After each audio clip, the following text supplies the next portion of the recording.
important.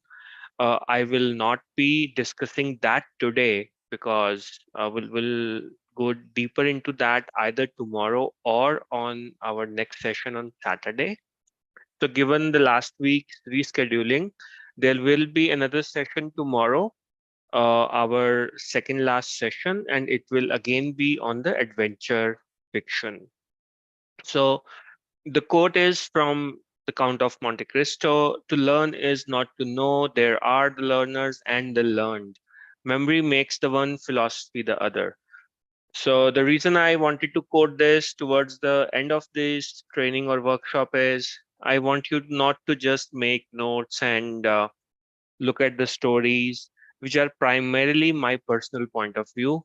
I want you to understand these stories, the frameworks, and play around with these frameworks, break down these stories, create new endings, introduce new characters, and use whatever information you have available. So, our disclaimer remains the same. Let's be respectful, let's not involve any religious discussions, as well as share as much as you can with people you trust and have a level of review so that you can test your ideas also. And most important, if anyone is having any copyright issues, let us know. And I'll work with the Digital Nalanda team to remove that. And last but not least, any queries, suggestion, feedback, please contact me at storiesanddoodles@gmail.com. Otherwise, also, I have shared my phone number.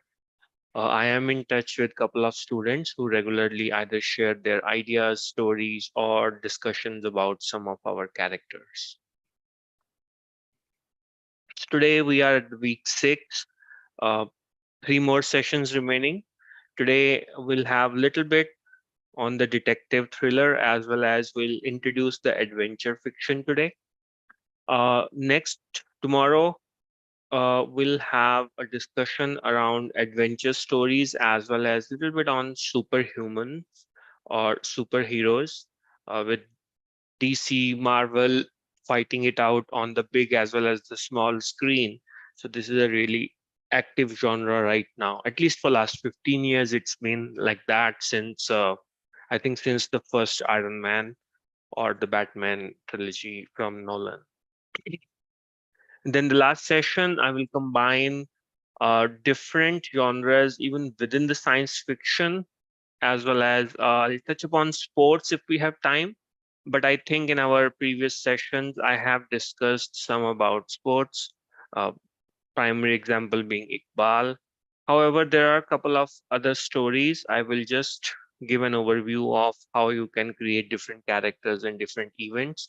And it's not only related to sports, it will also be related to the field of art or music.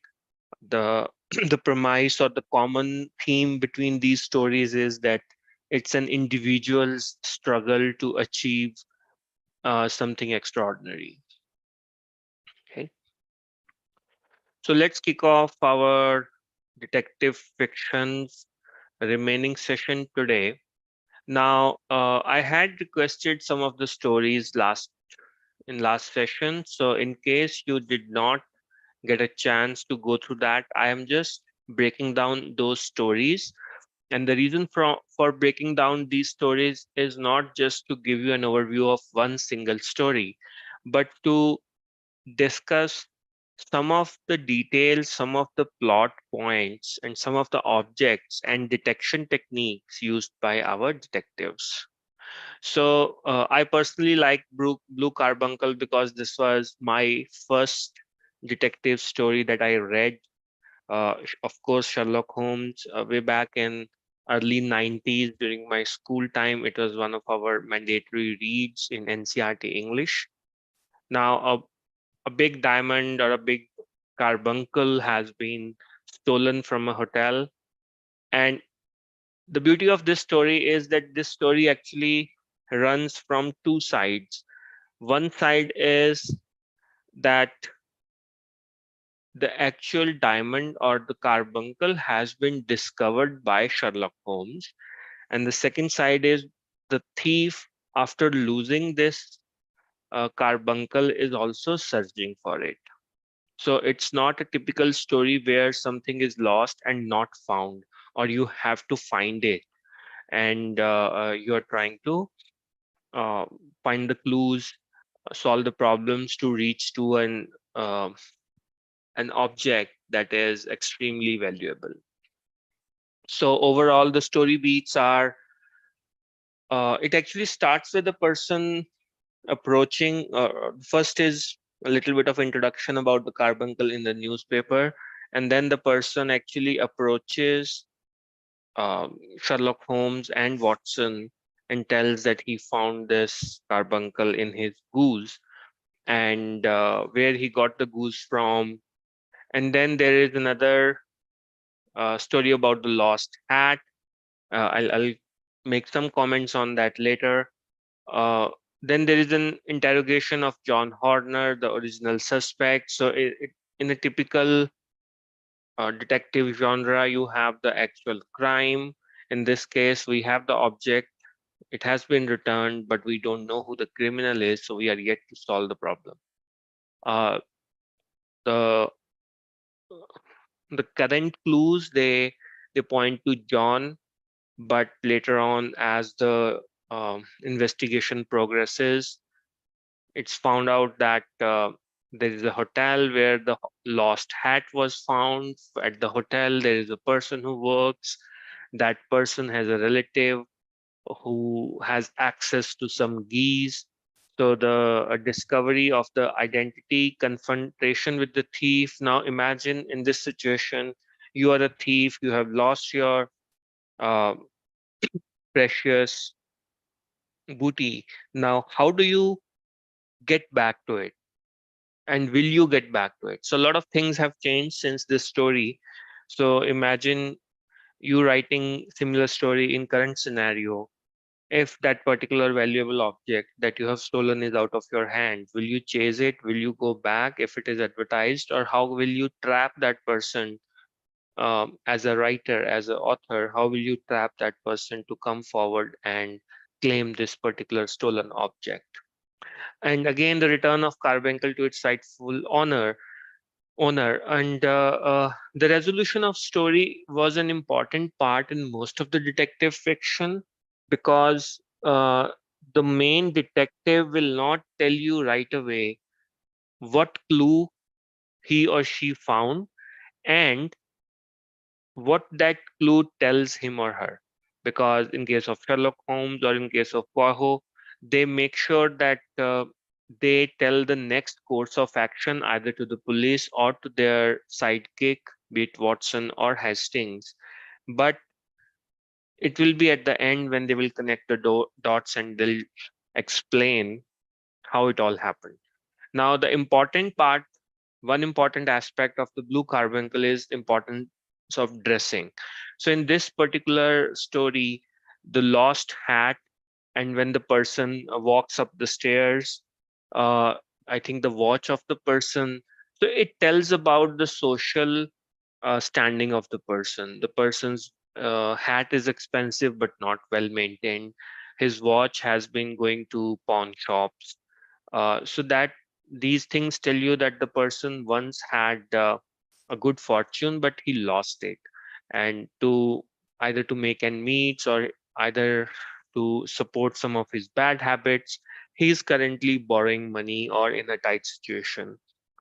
Now, from dressing, not just the social structure, from the jewelry, the background of the person, from tattoos, what kind of ideological uh, inclinations or ideas that person supports. Then some modern detectives actually make comments such as if a person is wearing the suit from the previous day, or the shirt is not ironed, or the buttons are falling off, that means there's been a fight with the wife. The wife's not paying attention to the husband, uh, as well as if the person is his clothes are mismatching, but previously he was matching them really well. It can be onset of the color blindness if his socks don't match. So a lot of such clues you can use in your story and then interpret at the right time. So the key part here that I like to call out was the hat, the analysis of the hat and the way person uh, walks up the stairs. Okay, just from the sound, both not both. It's basically Sherlock is able to detect a lot, but Watson is surprised, and that goes back to our original rule. Watson or Hastings is required so that your reader understands how your detective actually analyzes the clue. The next one is the speckled band in the story. Again, a Sherlock Holmes Conan Doyle story. In this story, a lady, Helen, visits to homes, uh, visits homes, and she's worried that her stepfather is planning to kill her. She's already lost her sister Julia, and then she explains that after death of her sister, her father actually asked her to move to the sister's room, and she's been here. I will not be explaining the actual plot of this one uh, for next couple of minutes. So she can see a band, she can hear some noises, and then uh, when Sherlock visits the grounds, he realizes that her father has a lot of exotic animals in the house on the grounds. Then he looks at the bed, how the bed has been moved in her dead sister's room. And why would that person want the bed to be moved like that? What's the actual idea behind getting Helen Stoner to that particular room to ensure that she sleeps in a certain way? And then the actual discovery of the speckled band. Uh, they both, I think both Sherlock and Watson, they stay at the room for the night. And then finally, Grimsby Roylott is the father of the, you can say the victim as well as the current victim. And they analyze the motive for the crime. Now, one important part here is that Sherlock Holmes is very vindictive in this story. He actually ensures that uh, the speckled band is actually a snake. So he ensures that the snake goes back through the common window between those rooms and hurts Dr. Roylott, and Dr. Roylott, the antagonist, actually dies in the story. Now, this is again, there are two aspects to the story. First is the vindictive nature of Sherlock Holmes. I mean, if he feels at that time that this person had already killed one of the daughters and stepdaughters, and once the second one is gone, he'll be the heir to the fortune. I mean, there are some other legal aspects, and the second thing is that the usage of animals.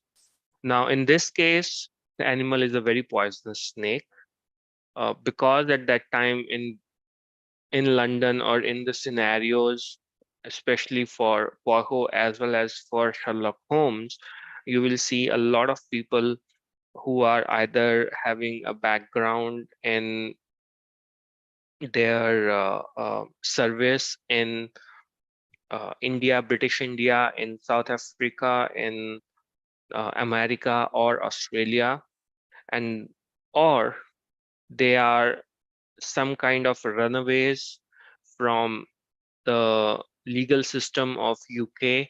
They've been to that country and then they come back with either a fortune or uh, they have changed their names, and you might, or your investigator might need some access to the information when the person went, some additional details from the government of that particular country. It can be US, America, or South Africa, or British India, or Australia. So you have to look at the social setting also of this particular story, as well as some other stories. And the second important part in this book, in this story, is about the use of animals. Now, animals have been used in different detective stories. They can either be used for the actual murder or theft. Secondly, they can be witnesses. Thirdly, they can be used to get rid of the evidence. Or fourth is, they can be trained to do a certain action at a certain time that can be lethal given all the other uh, moving parts are in place. So uh, I think that is one of the Father Brown story, that the person throws the stick and the dog either gets the stick or doesn't get the stick. So it's a way of getting rid of the evidence also. So if you want to use some animals in the story, and I think one commonly used in recent TV series is that if a person or the thief or the murderer comes in and the dog doesn't bark, that means the dog knows the antagonist, and that's the reason dog didn't raise any alarm. So these small aspects also you can use in your story. The two stories we have seen so far, it's more to do with detection techniques and the social setups. The next story, it actually is a very intelligent story, the ABC murders. And recently you would have seen it, at least on Sony Live, if you have the access of premium Sony Live. This story has been, uh, you can say, rewritten with some of the characters uh, having different conditions.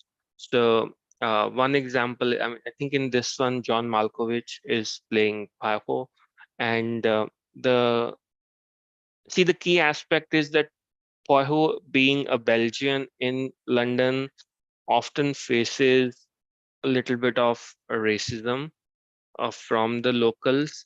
However, in this one, that because of some mistake of Poirot, Inspector Jacques, who is shown a very upstanding policeman, an honest, a brave, courageous person, is actually thrown out of the police force. And there are people who resent that. So, apart from the regular racism aspect or people making fun of Poirot's accent, uh, that is another twist in the current version of the ABC murders. However, uh, the basic plot is one of the most intelligent plots ever.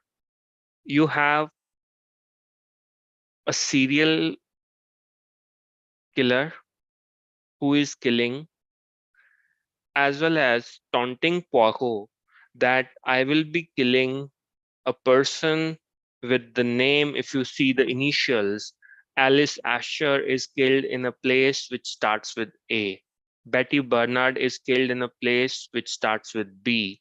And then Sir Carmichael Clark is killed at a place which starts with C. And then there is a fourth murder of Mrs. Doncaster, starts with D. However, the actual theme in this particular story, and that theme has been copied by a lot of other movies as well as in series, is that there are multiple murders to hide one particular murder that is more important. So the approach for this story from Paho is, who benefits, is that person really capable of this particular murder? And if somebody benefits by the killer, from the first person's death, why will that person go for the second person? Or does that person has means or chance to go after the second person? So that is a very good line of inquiry as well as study of this particular story. And next, there is another murder, and see, finally, these two letters come up front to Poirot, but the next letter, that is delayed, and the next letter is the fourth letter or the fourth murder is actually of a person whose names, the first letters like A, B, B, or C, C doesn't match, and then he realizes that there is something. Is there a connection or is there not a connection? And then this is the first aspect of these murders. The second uh, great part of this story is that one person, Alexander Bonaparte Cust, is being set up during these murders. So this person has been given a job, and this person is uh, having some psychological problems. However, the job of this person ensures that he is taking the train. So ABC is actually the ABC train guide of London and nearby areas, and this guide is found at each murder or near each dead body. So uh, Alexander Bonaparte Cust is a person, and his first name and middle name Alexander for Alexander the Great, Bonaparte for Napoleon, is actually that he was always having high hopes, whether he or his family, that he will be a big guy, he'll do something important, and he ends up being accused of being a serial killer, and then the story plays out. So you are setting up a person not just for one murder, but for a series of murders. So how do you set that up? Now, there's another story called Red Hill Sisterhood.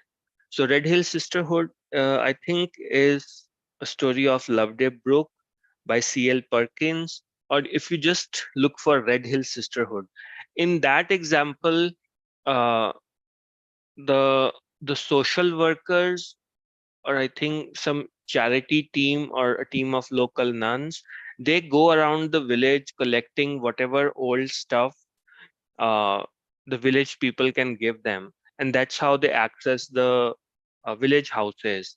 And the very next day or the very same night, there is a theft in the place.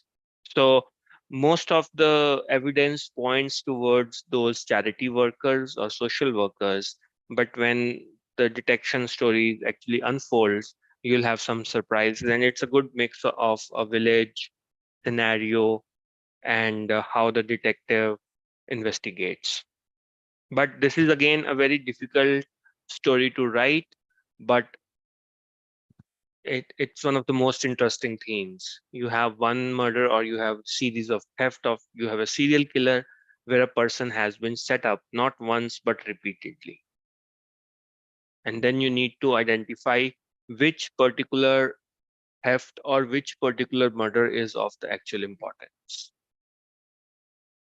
And now we come to what I consider one of the best stories of all time, the murder on the Orient Express. I might have called it out incorrectly in one of my sessions as Oriental Express. So my apologies to the diehard fans. Now, this story takes place on luxurious Orient Express, where Poho is traveling back to London after completing a case in Istanbul. Now, if you go to Sony Live's premium prescription and you can see the old Poirot where David Suchet is playing Poirot. It's, I think, a BBC or an old British production. You will see that this particular story is set up in such a good way that the murder has been planned in a way that the whole coach of Orient Express will be isolated in a way. And then there are events where the actual victim, Ratchet, approaches Poho and asks him to protect him because he feels that he'll die and he has been receiving uh, threats. Now, how does Poho gets on the train? That is also a really good subplot in this particular story. So what happens here? You have Poirot in an hotel, but at least in I couldn't verify the book, but at least in the series, it's set up that there is a woman who's being stoned to death because she has been found guilty of infidelity. And Poirot shows up his moral compass saying that, we must abide by the social rules and we must follow the diktat, as you would like to say. So that is the first part. The second part is that the train is fully booked.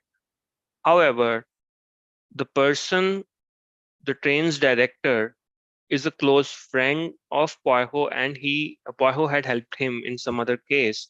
So he ensures that Poirot gets the seat on this train. Because if Poirot is not the surprise element, then you will have to go back and question the actual planning of your antagonist or the person who is planning the murder. Okay, so these are really good story aspects of Orient Express. The key clues and the points. So Redshirt has already received threatening letters. Like I mentioned, he showcases that, okay, there were some mafia people who are trying to have a hit on him. He's coming from Italy. He had some business there. Then even after his death, the door to Rashid's compartment was found locked from inside. There's a murder weapon. There's a mysterious figure in a red kimono. Uh, and this leads to other things because to search for red kimono, they had to and just I'm taking a step back. I was going to cover this later. This is something which you called a closed room mystery, that something happened in the closed room. You have access to all the details, but you need to get a proof to ensure that you have the right person. But all these people, they are having, either they are uh, too common to be ignored, or they are too important that if the detective calls them out, it is going to be at a personal and a professional risk. Okay, so red kimono means they have to search all the luggage. There are several passengers that hear strange noises and voices. There are knife wounds, and there are forensic analysis of the dead body. Forensic analysis, when I say that there are exactly 12 stabs on the dead body, and that's how Poirot finds out that what's happening. Is it really somebody who uh, just got a chance and started killing this person, or uh, was it a planned hit by the mafia? Is this sending a message, or is it personal? Okay, and then later on, as the investigation progresses, he finds out that there are 12 suspects, and all these suspects are connected to the murder in one way or other. So you have the main businessman, but in his previous life, he was a criminal. You have the secretary of this person, and during one of the conversations, uh, Poirot asks Samuel if he trusts his secretary, and he says, I trust him. He gives some background where he found the guy. Then you have the conductor who is dedicated to the job, protective of the passengers, then an Italian American who is friendly but seems to be hiding something. So the reason I'm sharing this hiding something is, or if you want to showcase a Swedish missionary who seems to have a kind heart, the reason for that is that when you are introducing this character, uh, you have to showcase an interaction, and that interaction must give a message to the reader that what is that this particular character is doing, or trying to hide, or trying to be extra smart, or trying to fool someone else. Okay, so the way you write these conversations, you need to ensure that the actual character is showcased. Then you have an a Russian aristocrat, as well as a maid of the aristocrat who takes care of everything. I think at one point of time she is even willing to uh, confess to the murder. And then there is an Hungarian countess who is, I think she shows a little bit of uh, psychological behavior in a negative sense also. Okay, give me a minute. There's a message. So, and then you have an English woman who's traveling alone. You see, there are some connections, and there are some people who are completely unknown to each other. When these characters are introduced in the beginning of the story, you can't find any connection between them. But slowly, these connections they are unfolded based on the conversations, based on the whispers, based on their body language, based on how they even look at each other or cross each other in the train aisles. So that's the reason this is such a rich story to study. Overall, if you see, why would Poirot be allowed to have authority over a train, or why should he be conducting the investigation? Because he starts this particular story as a regular passenger who has been allowed to board the train at the last moment. But you have the train director who wants to ensure that Poirot investigates. Then you have the memory, because this particular character, or the list of characters, they are connected with an old crime, and all these characters have a past. How that past links to the old crime as well as the current uh, victim, that is slowly unbundled, but that is based on the memory, because at that point of time the train is stuck in snow. He doesn't have information. He doesn't have access to either mobile phones or computers to search for the relationships. Then forensics, as he understands the number, or counts the number of stabs, how the stab wounds are on the body. So the deduction from Poirot. However, at least in the Sony Live version, not the new movie of Kenneth Branagh, but the previous one, David Suchet. See, the moral dilemma that is shown for Poirot, and that's the reason I'm calling it out here, is in the beginning of the story, he says if somebody murders someone, the person must face the law and all of that. But in this particular story, at the end of this story, he allows the victim or the victims to get away, and he lies to the authorities. He tells them that there must have been a local thief or someone who ran away from the window. And he goes against his own character, his own uh, ideals in a way. So it's not only a story about the detection, about the the intelligence of Hercule Poirot, but also the changes, the character arc of Poirot also changes in this particular story, which rarely happens for such uh, detectives. Another example is the story related to Chaplam Cook. See, in this case, you have the countesses, you have the husband, the count, the princess, the Russian aristocrats. So you have a good mix. You have some of the creme de la creme, the top bureaucrats of different countries, and accusing any one of them can be scandalous. However, at the same time, there are some stories in which just a regular common person, unknown to anyone else, is either killed or is either scammed. But what is the real intention behind it? And in the beginning of the story, mostly you'll see that that particular person, which is completely irrelevant to the ongoing important things, actually approaches the detective, and the detective downplays it, and is kind of proud and haughty at times, that I am not going to find your cook, or I am not going to help you with these kind of things. I am a great detective. Why should I be concerned about these things? But later on, when the clues unfold, you understand that that particular event was a distraction.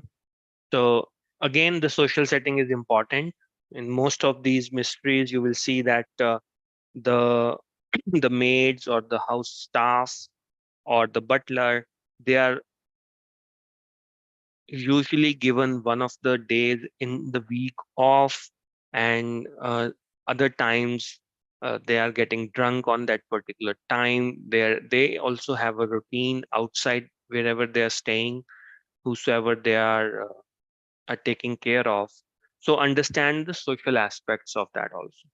For example, in the murder of uh, Roger Ackroyd, another Agatha Christie and Hercule Poirot book, you will see that one of the butlers, he goes out for a drink and that's where he dies.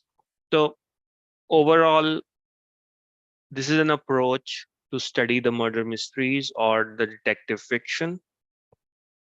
Any questions on at least these three or four stories that I have discussed? Any comments, any points that you'd like to make?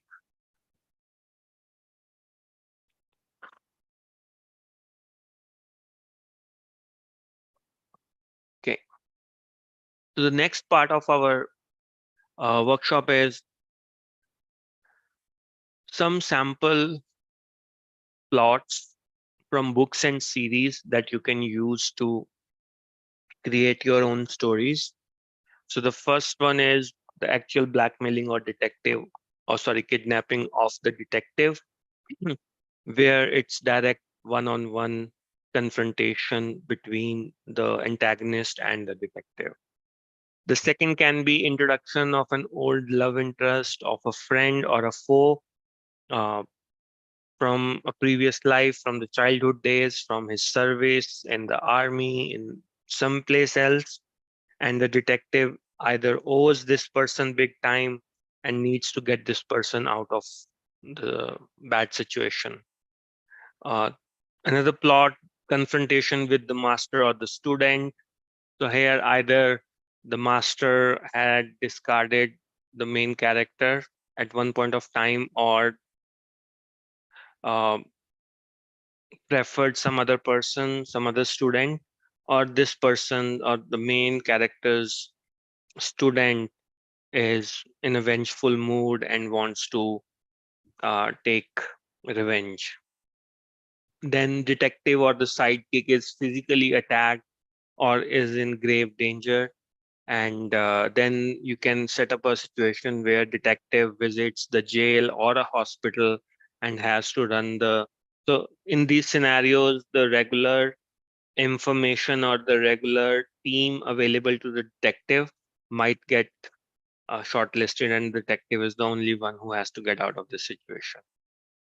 The second set is you can have an historical event or local gossips or urban legends, and you can relate those to the actual event or the eyewitnesses. So Elephants Can Remember is a very good story from Agatha Christie again. In that story, you have to find out. So there is a girl who comes back from India. She needs to find out that the day her parents either were killed or committed suicide, what had actually happened. So different witnesses tell different stories, and they try to create a single version of the truth. Then I already discussed closed room problems come in different ways and forms. You don't know who killed. The person was killed in a room. Uh, Somebody talked to the person, but the person died before that.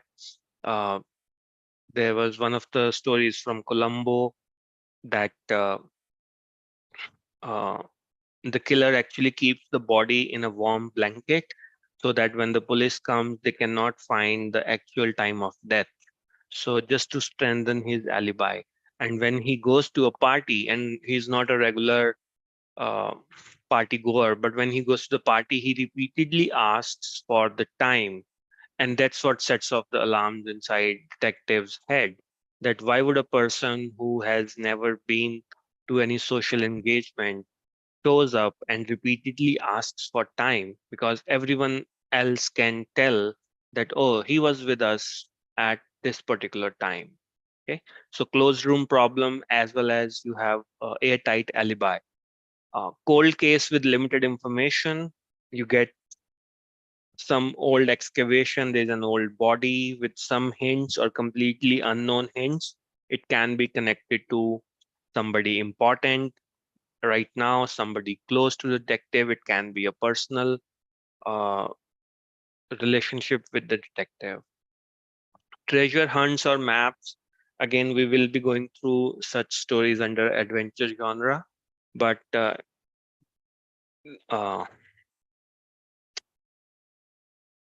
Edgar Allan Poe actually connected these two in one of his stories. I think Gold Bug. I don't remember the full name. So in this case, you can have the different pieces of the treasure hunt or the maps or the clues where you have to find out where the actual object or the actual treasure is. And that's what I was trying to connect to Blue Carbuncle, that we already have the treasure, already have the stolen good, but now we need to find out how and why it happened and who's the culprit. Then again, your detective can be a tourist or a traveler in serene surroundings where he or she comes across a situation um, and uses the skills to solve the problem or a murder or a theft. Another good aspect that I have seen repeatedly is that uh, the detective actually gets sick and physically unable to be part of the investigation.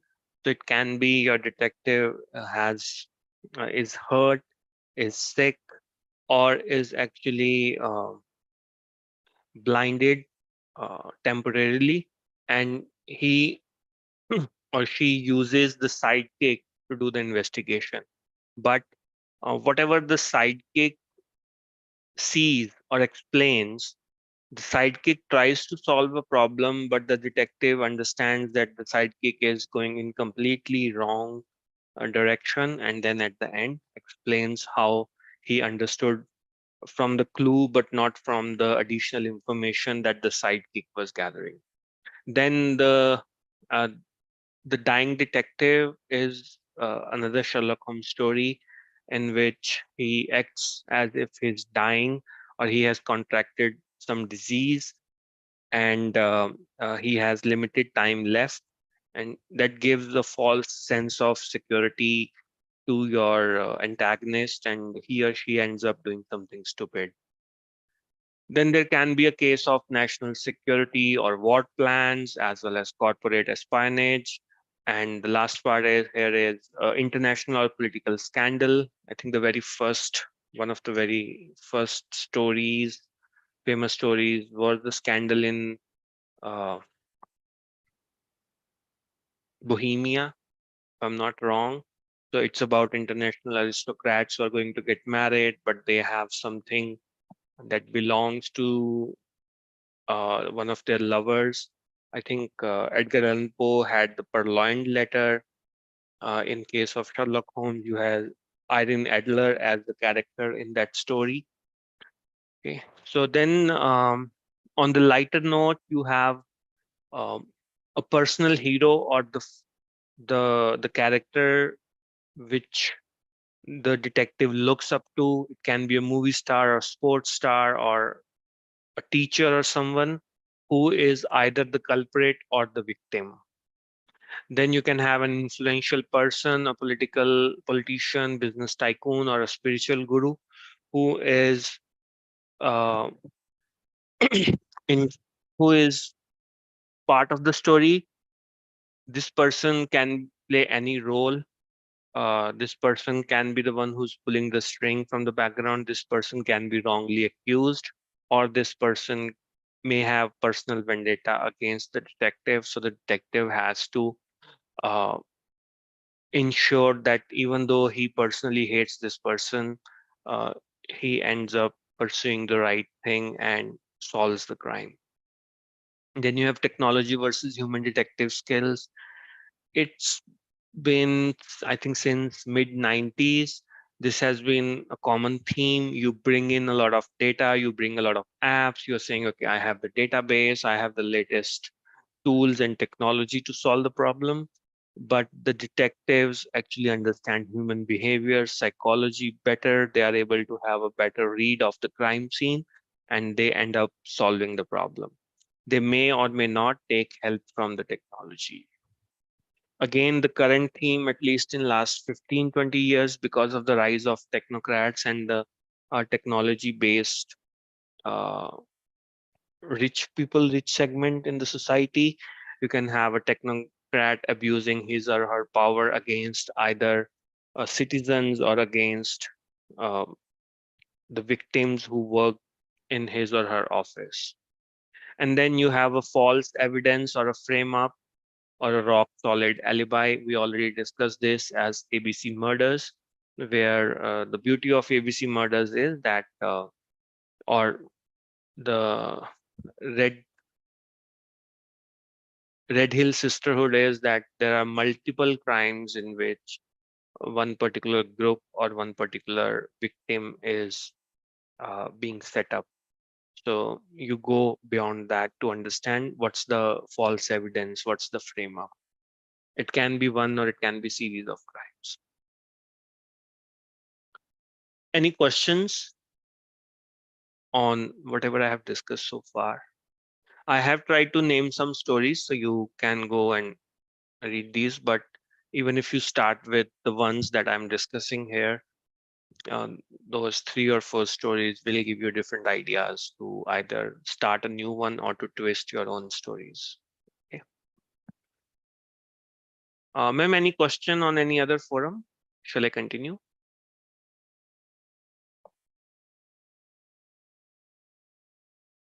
Okay. So now, this is actually something I did on Chat GPT. I went to Chat GPT and I asked for ideas. How can I write detective fiction? And give me some different ideas, different settings, and how to give me some clues also. Okay, so just calling it out that this is based on Chat GPT. A wealthy socialite found dead in their mansion. The suspect is the ex-lover who was cut out of their will. And you can have the clues such as a broken champagne glass, a mysterious phone call, and a missing key. Uh, Detective is tasked with solving a series of murder in a small, tight-knit community where everyone seems to have a motive. Then you have a cryptic note, a distinctive tattoo, and a missing heirloom. You will see in some of the discussions when the detective and the sidekick is going from the city to a rural setting, the the discussion definitely comes up that I would love to just relax in this kind of environment and it's so peaceful. And then the detective calls out that uh, it's just what you look at the um, macro level that everything looks good and you feel that everyone knows each other's name and they're very friendly. But when you go a level deeper, you find the jealousies, the actual characters of those kind looking people. Jewel heist goes wrong, security guard is killed, the prime suspect is a notorious thief who has never been caught. Now, in this case, mysterious alias, hidden stash of jewels, and a secret hideout. Now, this can be similar to ABC murders, that there have been a series of robberies in the area. So, one person feels like he can steal something from his or her own house and then blame it on the thief or the series of thefts. One such example we discussed during Jagte Raho. So there is a person who's gambler, and the moment he realizes there is a thief in his building, he actually tries to steal the jewelry of his wife. So again, the subplot you can use whichever way you wish. A group of friends go on a weekend retreat. Dark turn. One of them is found dead. Again, a missing diary, a strange symbol, a hidden camera. Have they been set up? And mostly, I mean, if you have seen or not seen, there's a movie called Gumnaam. If you see that movie, and there are many other movies, the one key thing is whenever a person see, you have to have a setup and one of the actual original list of victims. One of those persons is the actual killer, and one simple rule to identify that person is person whose dead body is not found. That person has been attacked. He yells, whether it's an animal attack, whether the person falls off the bridge, whether that person is hurt and dives into the river or sacrifices himself or herself to save the others. But overall, most of the times, there is a very good rule that if you don't see the body, that is your suspect. And hopefully, I would have ruined some of your future movies with that clue, but you can use this as your setup. A reclusive author is found dead in their home. It's up to detective to figure out which of their literary rivals is responsible.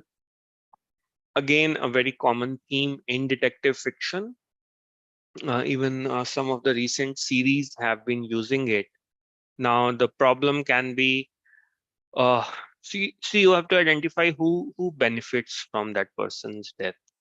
And was there any change? Was there any change in the personal life or the will of the person or the contract with the publishing company? Or there is a uh, new challenger on the block who wants that particular person or the reclusive or famous author to die. So you have to introduce the the suspects also in a good. And again, a deleted manuscript, a rare book, a hidden room. You can have a deleted or a stolen manuscript. The rare book, why one particular book is stolen. Uh, there might be some other things that are left that were very expensive and easy to pick up. So is it a theft, or is it like a theft-based murder is being projected, or is the reason something else, something deeper, or was it a well-planned murder? Okay. A series of some seemingly unrelated crimes are actually connected by a web of corruption and deceit. So the clues are a secret code, a hidden ledger, and mysterious benefactor. Now, to in a nutshell, this is when the things are too random to be random. So uh, ideally, in a simple story, you will have series of events that are connected, and you can identify the beneficiary. However, in this case, it's possible that the beneficiary or the actual culprit is trying to introduce some of the random events so that the detective is thrown off the scent. Okay. Again, wealthy business magnate killed during a charity event. All the guests have something to hide. Necklace, poison drink, a suspicious alibi. Uh, a three-act play by Agatha Christie is a very good example of this one. I'll not go much into that, but you need to have you need to provide some reasons before the death that the guest should have something to hide or the reason to kill this person. You must give some clues in the first part that why people in the party of that or that particular closed room situation would benefit from the death of this wealthy businessman. Then missing person case, but when you go deeper, there is a bigger conspiracy, a coded message, a hidden layer, a secret society. So you can have a person who has been kidnapped for his legacy, for his bloodline, for her fortune, or a completely random kidnapping of an important person so that most of the resources are behind that particular search, whereas the antagonist can either pull a heist or do something else completely opposite or other side of the town. So again, uh, gruesome murders in a small town linked to decades old mystery. I think I touched upon this earlier. You can have a small, serene setting, some urban legends, some stories, some rumors, but you get that information from different sources and then you filter the information what you want to take. And at the end of the day, you have to mix and match. You have to, while explaining the actual uh, solution, you have to tell that if there were three rumors, out of those rumors, when you combined, you did hit and trial, which one was the most sensible solution, and how that person either found a missing relic, a strange symbol, hidden tunnel, or uh, uh, how finally you nabbed the culprit. But another important thing is you cannot have too much of everything. I mean, you cannot have hidden. You can have you can have one, or I think at the max one hidden tunnel from where somebody escapes. You may or may not talk about it in the beginning, but you might raise some questions in the beginning of the story. Same way, the symbols, you cannot have any random person knowing about that symbol. You have to download that. So either it can be a very old person in the village or in the small town who knows about those symbols, or you find somebody who is extraordinary in that particular field of halographics or cryptographics or understanding the graphics from the ancient age, and that person is actually visiting and finds out what's happening, and that particular person is either threatened or killed. So whenever you are bringing history or ancient information, make sure you you know how to bring in the relative expertise. And again, nowadays it's easy that you can put a search a symbol and then you try to find out what that symbol means. So you can use those symbols as a distraction also. Again, log through mystery, missing priceless artifact. Everyone is there. You don't know how it's hitting, how it's hidden. You can have a hidden safe, mysterious encryption, a secret passage, or you can have a, a piece of furniture that has hidden cabinets, or there is a problem or a clue that only when you find out you can unlock, and that particular clue is in the room. You have to connect those different photographs, different images, different quotes, different posters, different dates to find out how to unlock that particular hidden cabinet. And then wealthy businessman hires a detective to investigate the death. Wife, nothing is that it seems. Again, similarly, you start with an assumption that it's a straightforward case. A wealthy person's wife is killed for some reason, but then you find out a hidden diary, a forged will, a secret affair.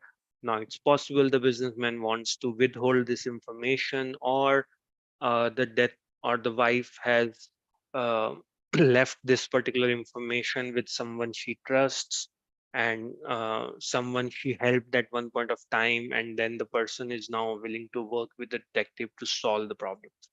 Okay, so these are the ideas for detective fiction. I'll take a pause. Anything anyone would like to share? I hope this helps you to either make your own plot or write your own story. As of now, this is where we end our detective fiction discussions from last week. Last session and today's session. These are the two sessions on detective fiction.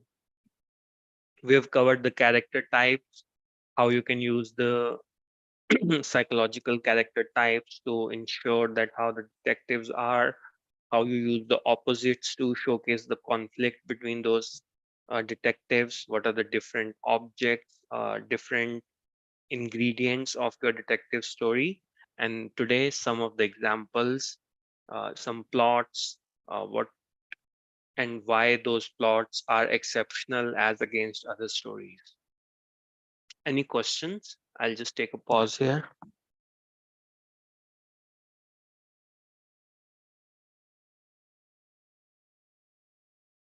Ma'am, any other questions on any other forum?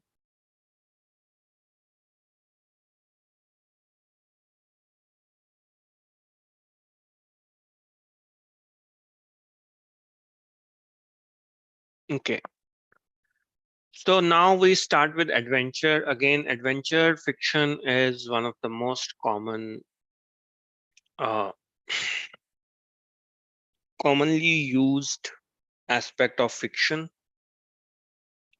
Pretty much most of our mythology, most of our action thrillers, even drama series, they use adventure in one way or another. So, adventure is at the core or heart of most fiction.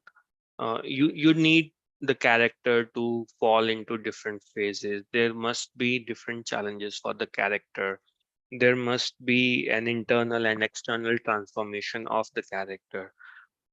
Your character must have some fears, and the character must face those fears.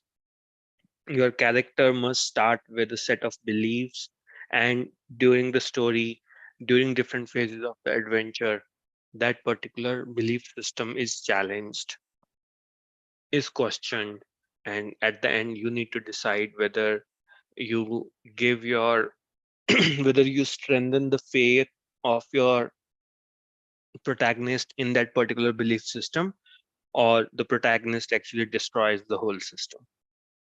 Uh, we start with the adventure treasure hunt, one of the most commonly used storyline. The protagonist sets out to find a valuable treasure that has been hidden or lost. Now, Treasure Island, Kidnapped by R.L. Stevenson, Robert Louis Stevenson are really good. National Treasure movie series is pretty good on this front. You will find there are different phases, how the person is. So you can have two options. You can have the person who is uh, completely unaware and uninterested in the adventure, and that person is thrown into that particular uh, line of work, you can say, or that particular story. The second is the person is actually a treasure hunter and gets the clues, and the stakes are so high that either he or she gets the treasure, or he or she will die or lose something really valuable. Did we have the rescue mission? The protagonist sets out to rescue a person or a group of people who are in danger or being held captive. You see Taken movie franchise in which all the movies, pretty much one or other family member of the person is taken, and then he has to travel across the globe, use his personal contacts, as well as there will be some people who will betray him. So overall, the storyline is a typical story of adventure series. Indiana Jones is a little bit different because his father and him, they are both specialists in archaeology, and his in the very first movie, Sean Connery is Harrison Ford's father. So Indiana Jones' father is actually kidnapped during the hunt, or uh, I think during the hunt of the lost ark. That's where they end up in Egypt. So his father is a treasure hunter, but he himself is a professor in a university. Now, how you want to play, how many characters you want to handle, that's up to you. The quest is more about a journey to achieve a specific goal, and there'll be different obstacles. All those obstacles should be so big that when you introduce the characters, you can never imagine that particular character can do that. The best example, the Hobbit in the Lord of the Rings.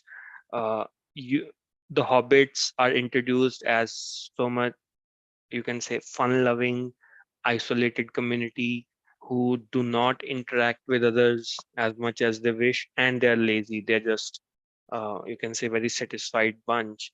But then Bilbo Baggins and later on Frodo Baggins, they end up in an adventure with their friends, and they show exemplary behavior, such as bravery or courage in such difficult situations. They are short, they are not fighters, they're not very strong, but they uh, their moral compass, you can say, and they are the true bearers of the ring. So overall, there have to be some qualities that your character has and some qualities that your characters lack, but the situation gets as difficult as it could. Then you have survival. Survival is must endure and overcome extreme conditions, often in wilderness setting. So The Revenant is a recent movie also in which Leonardo DiCaprio, it's combined with revenge in a way that he wants to kill the person, kill his son. So in this particular story, overall survival can be related to a rescue operation where you have to survive for a given duration so that the rescue team can come in, and you have sent a signal but it will take some time, or it's an ecological disaster, you are stuck in an island, and unless the storm passes nobody can come there to rescue you. So it have to be endurance and extreme conditions. Revenge, simply retribution for a perceived wrong or injustice done to them or a loved one. But revenge, another theme of revenge is betrayal. Mostly the revenge is against a person who with whom you were working closely, and uh, you end up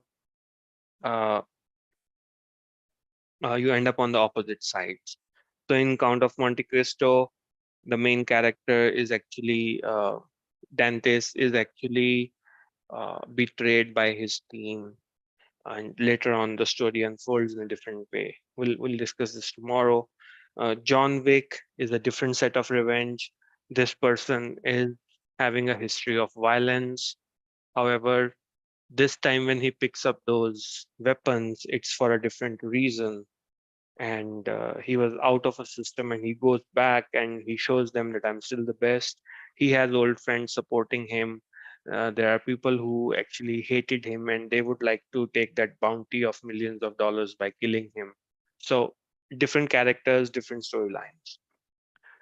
Exploration, this was a really good theme at one point of time, which you don't see much nowadays, except the space or the Mars based stories. So you set out to explore unknown territories, often facing danger and uncertainty. Journey to the Center of Earth, Martian by Andy Weir, as well as Andy Weir, and 20,000 Leagues Under the Sea by Jules Verne is another good example.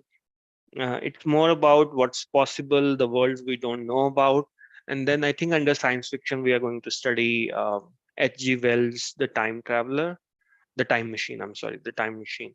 So Time Machine is also a similar story where a person goes and sees different kinds of society, different kinds of uh, not human beings, but social structures, as well as beings either living or dominating the ecological system.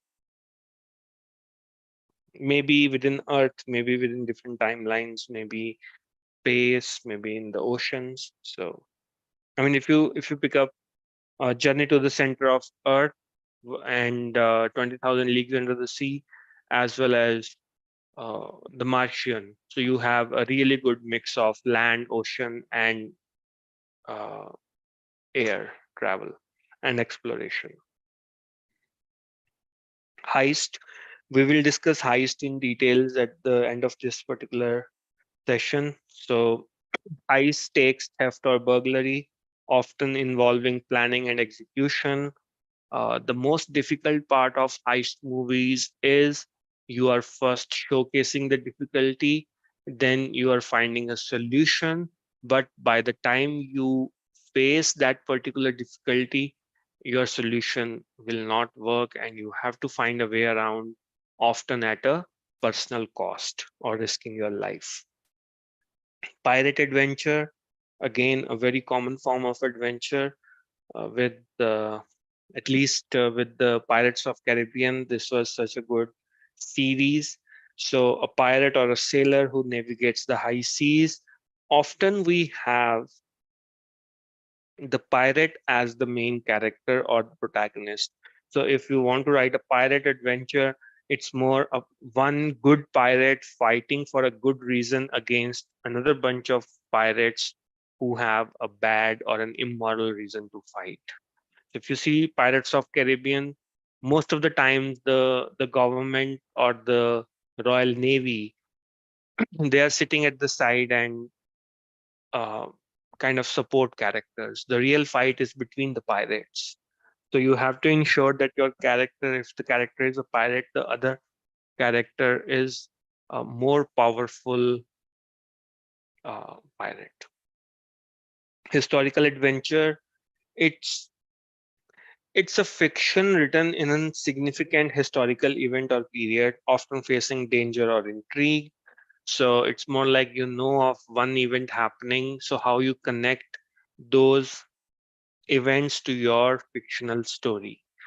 So a lot of Indian uh, mythological or historical fiction is around that, glorifying one particular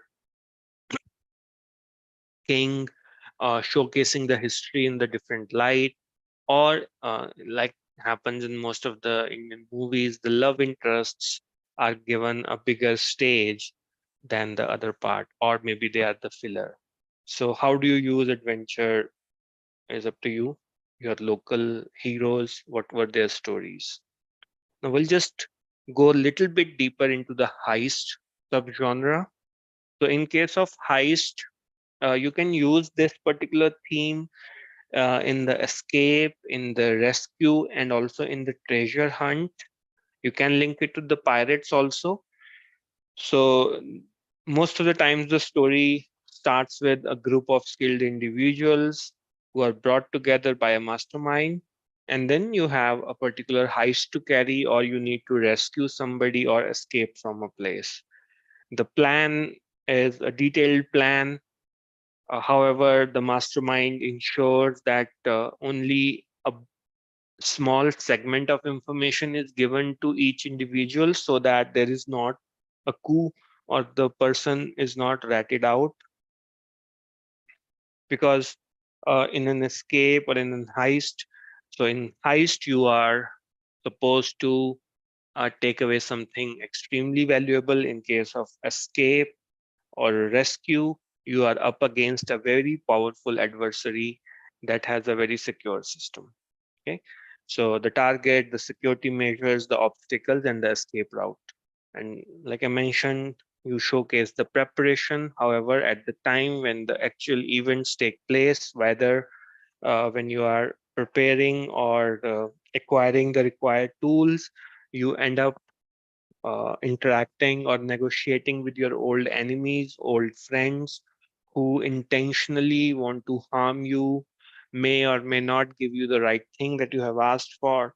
And all these things will provide the actual twist when your team or when your protagonist or mastermind is facing the real danger. You practice your skill, you research their target, and you gather intel. Now, the target, why is that the target? I mean, in escape and rescue, why do you need one particular person to be rescued from a situation? And is it a high security building? What are the unexpected obstacles? And what are the additional security measures? So, although Mission Impossible series is similar to Heist, so you can see different components at different places there. The actual heist, when it takes place, you will see unforeseen obstacles and setbacks, and they work together to overcome them. However, uh, at many times you will see the person, one or two persons will betray after the heist. They will end up carrying the valuable object or the money or the information, and then they'll get away with that. The complication, something, and then other complication will be somebody getting hurt, somebody getting caught, a mistake by a team member, or was it intentional? Is there an unexpected interference, and how do they manage that particular uh, obstacle? The twist, again, hidden agenda, unexpected motive. Now you should have given some hint in the initial planning phase that when you are showcasing the target, is there any personal grudge between the mastermind and the target? or the object that you want to take away. Why is that object personal to the mastermind or one of the persons on the team? Why will a person join such a risky mission? The person can be either very rich or on the verge of going to jail, or even if the person gets caught with this situation, the person will have to pay a price. So, what's the twist? Why will that person join? Again, the last escape is that this is again between these two situations. The twist is where everything has gone bad, there is no hope left, but there is an escape either during the heist or once they are running away after the physical altercation, after the betrayal. How do you escape, or your characters escape from that situation? How do they encounter additional obstacles? Or how have they already thought about that particular betrayal and set up checks and balances in place so that they can trap their own team member if that team member betrays? And then the aftermath is uh, everything goes back to as it was, or you end up having the person or having a successful escape. Now that's up to you. You want to have a series, but typically each story should have a logical ending. So it might be dividing the loot, avoiding capture, dealing with any fallout, repercussions, or having, you can say, having a very high level of enmity between some of the characters at the end of the story. Okay. So any questions on the heist genre? I just wanted to cover heist today because it cuts across two or three other genres also. You can use this for treasures, you can use some of the components for pirate adventure, as well as for escape and rescue. Because you cannot have one person, your protagonist, doing everything. He or she has to be dependent on others. One such example is Lara Croft. It's a typical because it's related to the video game, and in video game you have to create different levels, you have to give different powers, different dependencies. In the movie you have to make sure that Lara Croft goes around the world, gets different clues and artifacts, and then she does have some local support, she does have some local enemies across the globe. So how do you bring in all together? Any questions for today's session?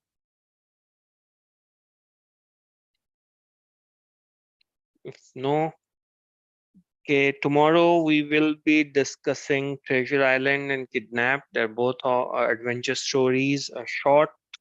They're not like full-fledged novels, short stories. It's like 3 to 4 hours of reading. You might want to read one of them. Count of Monte Cristo is little bit longer, but a short form of stories or the plot will be available. So other than the adventure series, we'll cover a little bit about superhero story beats and what kind of how to set up a character, how to set up the villain or the antagonist. Remember, the key to a superhero uh, character is that at one point of time, the character must fight without the powers, or the adversary should be so strong that those powers are meaningless. So the person has to take, your superhero has to take a personal risk on his or her own life. So we'll discuss those tomorrow. Again, small summary of today's session. We analyzed 4 stories. The reason was to understand how the clothing and the dressing can be used, how animals can be used, how you can uh, create a very complex story where a different innocent person is being set up for a crime. And then we went to the common plots in detective stories. Uh, we discussed around 20 plots just to give you ideas. It's not that it has to be a single plot, you can mix and match. Then ideas for detective stories, that was based on the chat GPT. I asked for around 20 ideas. The ones that were less repetitive or less overlapping, I shared those. Subgenres for adventure. Today we discussed the heist plot beats. Tomorrow we plan to discuss more about some thriller as well as science fiction, adventure, pirates or others, and revenge. That will be the theme for tomorrow. We'll touch upon superhero. I'll try to have equal time for these three themes tomorrow. And with that, there are not any more questions. That's today's session. Tomorrow we meet again at 4. I'll just wait for a minute just to see if anyone has any questions. Ma'am, any other questions on any other forums? And again, you have any idea you want me to review any of your stories to have a discussion, feel free to drop a note to the email ID or the phone number that was shared in the beginning of the workshops, and we can set up some time to have this discussion. And again, please read whatever you have learned, experiment, share your story ideas with your trustworthy friends and get their review.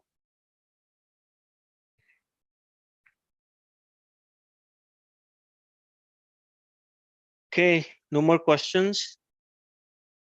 Thank you so much, and I'll be back tomorrow at 4. Then have a good day.